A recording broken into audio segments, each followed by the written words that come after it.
শিক্ষার্থী আবু সাইদ হত্যা মামলার রায় আজ। এই মামলার ৩০ আসামির মধ্যে গ্রেপ্তার ৬ জনকে আদালতে হাজির করা হয়েছে। এ নিয়ে বিস্তারিত জানাতে আন্তর্জাতিক অপরাধ ট্রাইব্যুনাল থেকে যুক্ত হচ্ছেন জাহিদ হাসান এবং রংপুর বেগম রোকেয়া বিশ্ববিদ্যালয় থেকে যুক্ত হচ্ছেন সহকর্মী মোকাররম হোসাইন। শুরুতে যেতে চাই জাহিদের কাছে। জাহিদ, আদালতের কার্যক্রম কি শুরু হয়েছে কিনা এবং কি বলছেন আবু সাইদের স্বজনরা?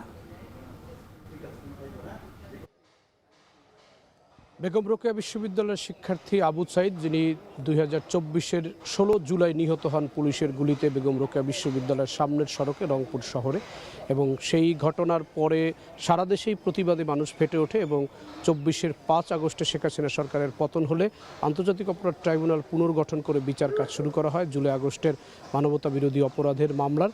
সেই মামলার 4 নম্বর মামলার আজকে রায় হতে যাচ্ছে, অর্থাৎ এর আগে 3টি মামলা রায় দিয়েছে আন্তর্জাতিক অপরাধ ট্রাইব্যুনালের 2টি ট্রাইব্যুনাল, এবং ট্রাইব্যুনাল 2-এর আজকে দ্বিতীয় রায়, এবং এর আগে আশুলিয়ার একটি মামলা রায় দিয়েছে ট্রাইব্যুনাল 2।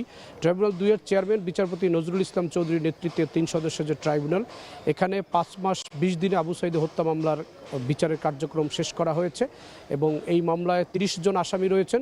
রংপুর বেগম রোকেয়া বিশ্ববিদ্যালয়ের তৎকালীন উপাচার্য আব্দুর রশিদ বাচ্চু থেকে শুরু করে Rangpur metropolitan police commissioner Moniruzzaman এবং অতিরিক্ত পুলিশ কমিশনার সহ পুলিশের 8 জন সদস্য রয়েছেন। এর মধ্যে পুলিশের এএসআই আমির হোসেন এবং পুলিশের কনস্টেবল সুজন চন্দ্র রায়, এই 2 জন গ্রেপ্তার রয়েছেন।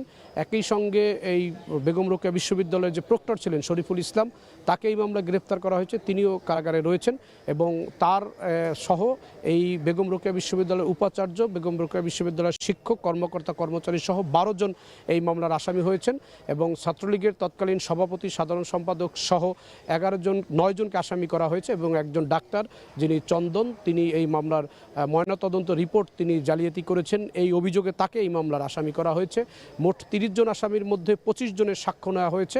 এর মধ্যে আবু সাইদের বাবাও সাক্ষ্য দিয়েছেন, তিনি আদালতে সাক্ষ্য দিয়ে তার ছেলের তিনি হত্যার বিচার চেয়েছেন, অর্থাৎ সন্তান হত্যার বিচার চেয়েছেন আবু সাইদের বাবা, এবং তার সহপাঠীরা সাক্ষ্য দিয়েছেন, এবং যারা সেদিন আবু সাইদকে রাস্তা থেকে তুলে নিয়েছিলেন, উদ্ধার করে হাসপাতালে নিয়েছিলেন, সেই প্রত্যক্ষদর্শীরাও এই ট্রাইব্যুনালে সাক্ষ্য দিয়েছেন, এবং এই সাক্ষ্য শেষ করে আজকে রায়ের জন্য রাখা হয়েছে।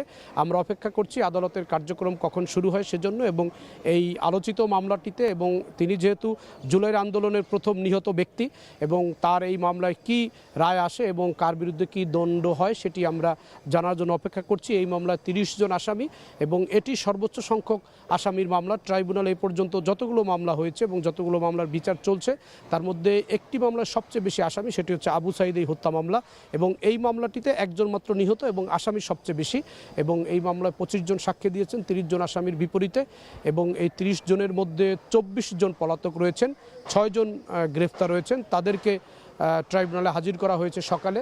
এবং এই আবু সাইদ যে বেগম রোকেয়া বিশ্ববিদ্যালয়ের শিক্ষার্থী, তার যারা সহপাঠী রয়েছেন, বন্ধুরা রয়েছেন, তারা বেগম রোকেয়া বিশ্ববিদ্যালয়ে এখন অবস্থান করছেন এই রায় শোনার জন্য। এই রায়ের কী দণ্ড আসে, কী সাজা আসে সেটি জানার জন্য অপেক্ষা করছেন। আমরা সে বিষয়ে একটু জানতে চাই আমাদের